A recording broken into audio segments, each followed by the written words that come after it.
This material is made available to you by or on behalf of the University of Melbourne under Section 113P of the Copyright Act 1968. It may be subject to copyright. For more information, visit the University Copyright website. Hello, everybody. Our presentation focuses today on designing assessment for large, diverse student cohorts, and we'll be exploring our challenges and opportunities that we've uncovered in our research. I'm Jenny, really nice to meet you, and I've got my amazing colleague Hyung with me. Hi, everyone. And we're from the Teaching and Learning Innovation at Learning Environments at the University of Melbourne. I'd like to start with an acknowledgement of country. We acknowledge Aboriginal and Torres Strait Islander peoples of the unceded land on which we work, learn, and live. We pay respects to elders past, present, and future, and acknowledge the importance of Indigenous knowledge in the academy. And I'd like to pass now to Hyung to go through our agenda for the presentation. So for our presentation today, we'll start with looking at some of the themes or issues that have emerged for this topic, which is assessment in large cohort, that we have been able to gather from our research. Following that, we'll give a brief overview of some of the existing literature on the topic. And we will talk about the institutional context around assessing large cohorts at the University of Melbourne. The research, in more detail, the research that we've carried out to understand more deeply the current challenges faced by our teaching staff and the assessment practices being adopted currently around the university. We'll then take a look at the assessment design cycle as a recommended approach to designing assessment in large cohorts. And lastly, some key takeaways from our presentation today. Fantastic. I will start with some of the themes and issues related to assessing large cohorts that we have been able to gather from our research. So I'll put together a word cloud here just for some visual representations of the themes and issues. So some of the major ones that have emerged consistency in marking or grading and feedback provision. So this is something that staff teaching in large classes are trying to achieve. And there are some challenges associated with the consistency, ensuring a consistency in marking and grading. Assessment structure, so assessment design and structure, how do we cater for a diversity of learning capabilities and interests that exist in a large class? We have staffing and resources, how to best allocate responsibilities and resources given the workload associated with coordinating and implementing large-scale assessments. And particularly when we look at non-traditional assessment, there will be additional, I guess, workload associated with implementing non-traditional assessment as well. And student engagement, how do we actively engage students with the assessment process? And I'd like to follow on from here to cover some of the context from the literature. The first point I'd like to make is there's really no single agreed on definition of large cohort. And one of my favorite definitions is the one from Marinjan Singh from 2014, which says that large classes are those where the numbers of students pose both perceived and real challenges in the delivery of quality and equal learning opportunities to all students in the classroom. So to me, really the challenge here is how do we maintain the quality of the teaching and learning and assessment at scale. And continue on with setting the context. There are many broad institutional guides on assessment design, marking, and academic integrity, but I still haven't seen a lot of empirical examples in the literature of assessment practices in large cohorts. One of the best examples I've seen in Australia is from Professor Jacqueline Broadbent at Deakin University. And Jacqueline stresses that, especially at scale, there's this issue of quality assurance, and it becomes crucial with large numbers. So a combination of different pedagogical approaches is essential.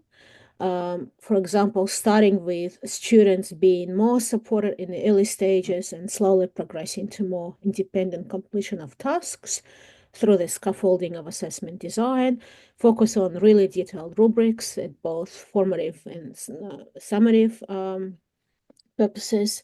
Also, provision of different types of modes and types of feedback. And that crucial focus on development of markers, skills, and expertise and grading, and the skills to be developed continuously. So this could be done through peer and formative feedback, and we're very much looking to develop skills like self-efficiency and accuracy in the grading process. And the last point here is on the strategic use of educational technologies. For example, the use of intelligent agents in learning management systems, where it is possible to set up automated communications to students who have not achieved a certain mark or who have been doing really well and just need a bit of encouragement to continue. So to me, this very much comes to this access, costs, and quality triangle. How do we really increase the scale without compromising on quality? And I will now pass to Hyung to cover our current institutional direction. Thanks, Jenny. Thank you, Jenny. I guess just like any other educational institution, our assessment practices at the University of Melbourne are largely driven and informed by our institutional strategies and directives, such as the Advancing Students and Educational Strategy 2023-2030 and the Framework for Educational Excellence. Each lists our priorities in improving our educational offerings and experience for students. And so we have summarized on the slide here some of the priorities or dimensions that are relevant to assessment design that inform the way that we assess at our institution. So a couple priorities or dimensions that are worth mentioning are for the Advancing Student and Education Strategy, we focus on continuous, authentic, and digital assessment techniques. We would like to minimize the use of traditional examinations, and we aim to capitalize on digital technologies for feedback provision, improving marking efficiency, and enhancing academic integrity.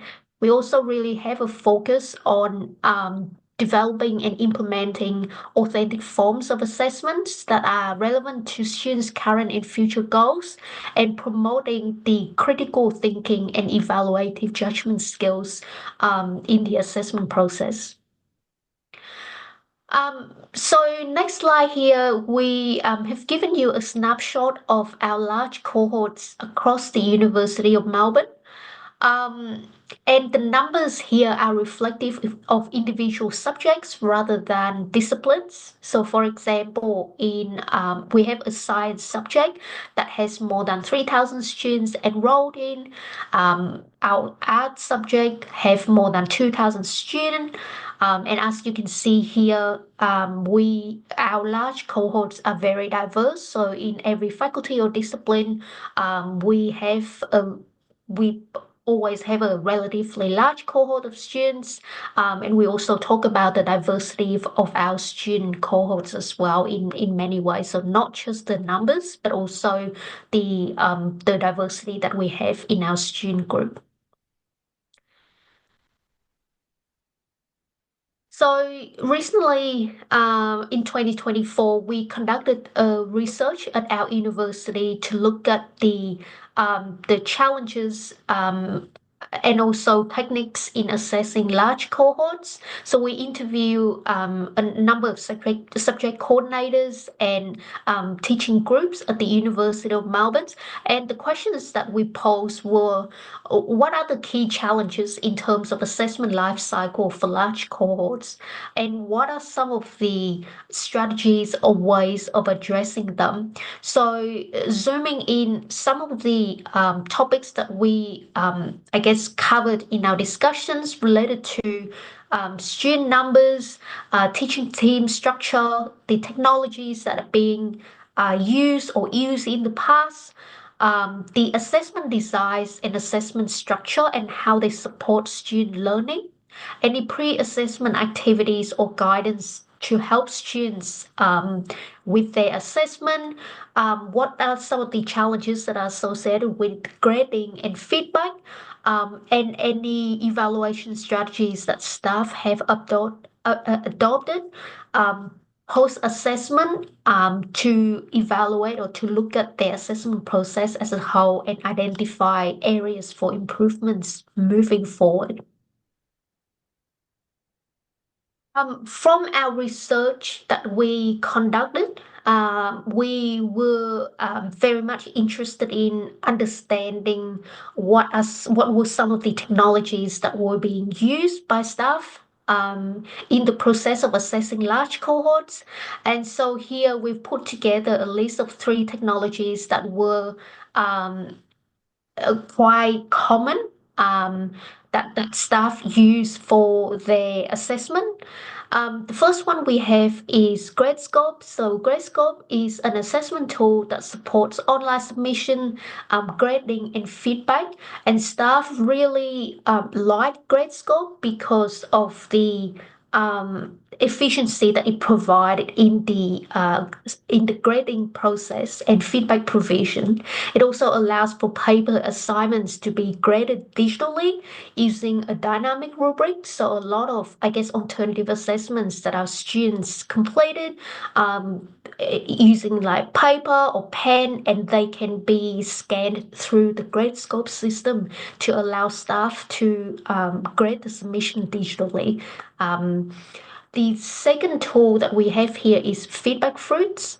It is a great tool for feedback provision, and so things like self-assessment, peer review, as well as collaborative tasks, both can be scaled very effectively for large cohorts. The tool also allows for scaffolding of learning activities, which is something is very important to prepare students for the assessment. And the last tool here is not an assessment tool, but it was used in many large classes as a platform to facilitate queries and questions related to assessment. So it is an online threaded discussion platform that supports asynchronous discussions. Because of some of the really good features for these platforms, so things like you can categorize discussion threads or highlight it. The platform is great to scale communications in large classes and was very much liked by both our staff and students. Fantastic. Thanks very much, Young. And I'll just continue with some of the challenges that we've uncovered through our research. The first one very much relates to this notion of academic misconduct and how that can be much more of a focus in large subject, but particularly if a relationship with an educator is difficult to establish. There's also that lack of timely and quality feedback. A lot of factors can influence this, for example, workload implications or marking windows with specified time limits. There are constraints on what type of assessment tasks can be integrated. Typically, we see a lot of online quizzes with automated feedback, multiple choice question-based exam questions, and also polling tools during lectures or formative assessment tasks. And then the last one here is this need to address students with different levels of interest, motivation, and preparedness, which is always a challenge at that scale. So in terms of solutions that we've uncovered through our research, the first one is a notion of approaching the design cycle holistically and systematically, and this is really has been a central theme through all of our conversations with subject coordinators. So here we don't look at each challenge in isolation. So if the students are complaining that they're not receiving their marked assessments on time, is it a resourcing issue, or is it a process issue, or is it lack of technological support, or is it a combination of all of these things? There need to be a regular, well-structured communications with the team. For example, adequate time allocation towards team meetings, clear marking guidelines, and clearly defined responsibilities. And there should be this balance in maintaining variety and types of assessments. For example, not just have automated quizzes. The last 2 points are about ensuring consistency and reliability in marking. So a clear structure is set up for tutors to mark their tutorial groups and a moderation of marking stage prior to release of marks. And the last point is really about agency and choice for large cohorts from students' perspective. So we need to create an environment in which students engage in tasks which they see value in. And it is possible to do with the right structure and resourcing. So there's a concept of scaffolding and appropriately spaced small weighted written tasks and journal entries, and there's that huge focus on, again, on rubrics in marking, journaling, and other creative tasks.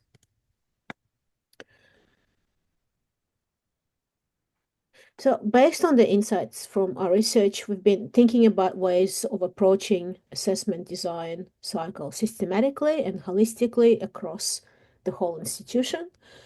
So one way of thinking about this is this holistic assessment design cycle based on Oxford's Centre for Staff and Learning Development, like the one that you see now on screen. And this type of framework really ensures that all aspects of assessment are covered.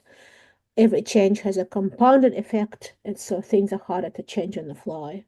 And the more we can pre-plan, the smoother the experience would be for the students and staff. And we'll go through each of those phases in turn.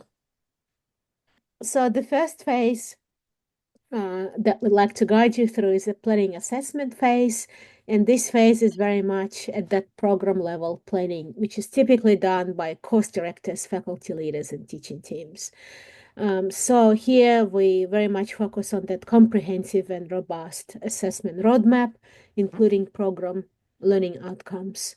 We look at integration of assessment across the degree and the course. And at this stage, it's also helpful to consider institutional policies and constraints, such as quality assurance, operational aspects, and validation of learning.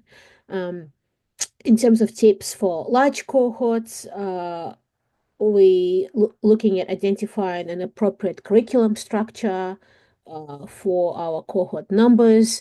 We look for this balance between formative and summative assessment and clear alignment of assessment tasks with learning outcomes. And now I will pass to Hyung again to chat through the pre-assessment activity phase. Thank you, Jenny. So with the pre-assessment activity phase, we find there's typically a lot less focus on this phase, and sometimes it is missing altogether. And the pre-assessment activity phase is indeed a very important phase for students and the teaching team, especially in large cohorts, because it ensures that everyone, teaching staff and students, are prepared and ready for the assessment. So for students would be completing the assessment, and for the teaching staff would be to be able to carry out and implement the assessment task successfully. So in this phase, we recommend that staff introduce activities that can help students become familiar with the assessment tasks. So things like, looking at the assessment rubrics and criteria more closely, having scaffolding activities to help students understand the task and what they have to achieve.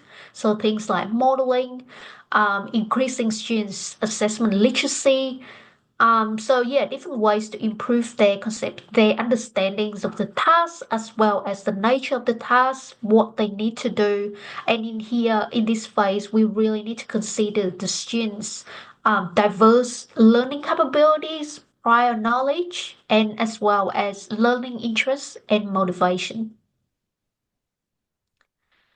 The next phase is assessment activities. So this is the most extensive and complex component of the assessment design cycle, including students undertaking assessment tasks, and the teaching team delivering and implementing the assessment task. So a few tips that we have for large cohorts here are looking at the design of tasks, so whether the assessment tasks perhaps can include, smaller weighted components which spread across the semester, so that can perhaps, reduce um, the marking, intensity. And now marking is spread across the semester rather than, you have to mark a 60% assessment task at one point in time, which can take a lot of time and effort and organization. Um, Again, looking at the design of tasks, so things like student choice and engagement. Can students have different choice of submissions if they wish to? The choice of submission could be aligned with their strength or interests. Looking at the utilizations of self and peer assessment tasks, perhaps to alleviate some of the challenges associated with marking assessment in large cohorts, looking at the adoption of different grading schemes where appropriate, so using pass-fail grading scheme rather than the rubric with different achievement levels, perhaps. And when we look at the rubrics, they really need to be clear for the students. They need to be well formatted and well designed also to help staff with their grading process as well. And really looking at what are some of the technologies that can be used to support the implementation of assessment. Thanks, Jenny. Thanks very much, Young. So I will continue with the last phase of the assessment design cycle. And this phase very much focuses on evaluation and future planning. So here we're looking at feedback and feed-forward approaches. And this stage is actually quite often addressed at a limited level, and that could be due to workload challenges or institutional constraints. So here we really consider evaluation of the assessment at a holistic level, what worked well, what could be enhanced for next iteration. And I find it's always helpful to ask the why question here and really throughout all of the design cycle phases.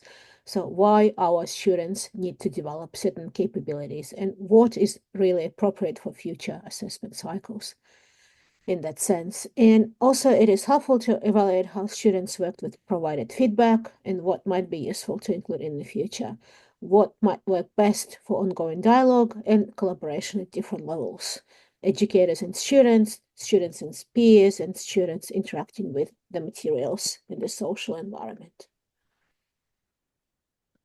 So we'd like to leave you with 3 key takeaways. The first one is there is really no single agreed on definition of a large cohort. They vary significantly across disciplines, and there need to be careful considerations on how best to provide opportunities for student agency and choice. The second one is linked to that idea of a pedagogical toolbox. You need to consider a combination of different pedagogical approaches for effective assessment design and moderation in large cohorts.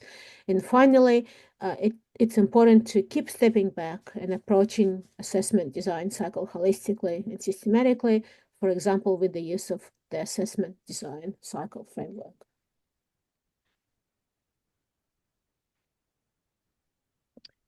So thank you very much, and we hope that you've enjoyed our presentation.